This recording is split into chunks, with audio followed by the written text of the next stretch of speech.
We are covering stool specimen collection, a critical topic for the phlebotomy technician exam. The most important rule and a frequent subject of exam questions is the prevention of contamination. Samples must never be mixed with urine or toilet water.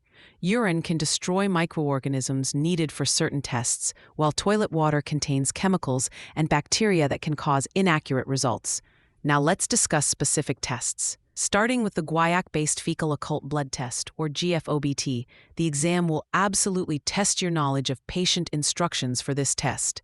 The gFOBT is prone to false positives, so for 3 days prior to collection, patients must avoid red meats and certain raw fruits and vegetables that have high peroxidase activity. Medications like aspirin and NSAIDs should also be avoided for about 7 days, as they can cause gastrointestinal bleeding and lead to a false positive. In contrast, high doses of vitamin C can cause a false negative result and should also be avoided.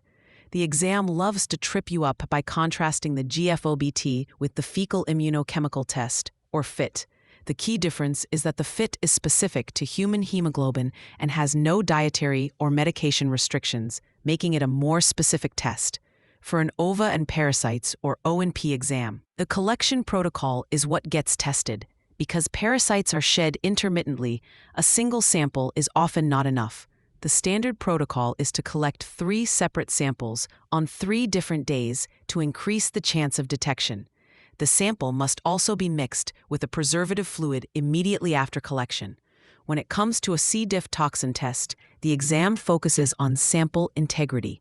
The specimen must be fresh, diarrheal, or unformed, and transported to the lab promptly, often under refrigeration, because the toxin is unstable. Formed stools are typically rejected for C. diff testing. Finally, a calprotectin test is ordered to detect inflammation in the intestines, often to differentiate between inflammatory bowel disease and irritable bowel syndrome. For the exam, you need to associate calprotectin with intestinal inflammation. To help you remember the crucial gFOBT restrictions, use this mnemonic: no red meat on the blue sheet, referring to the blue color change that indicates a positive result. For free practice questions, AI-powered explanations, and more exam prep tools, visit openexamprep.com. That's openexamprep, all one word, .com.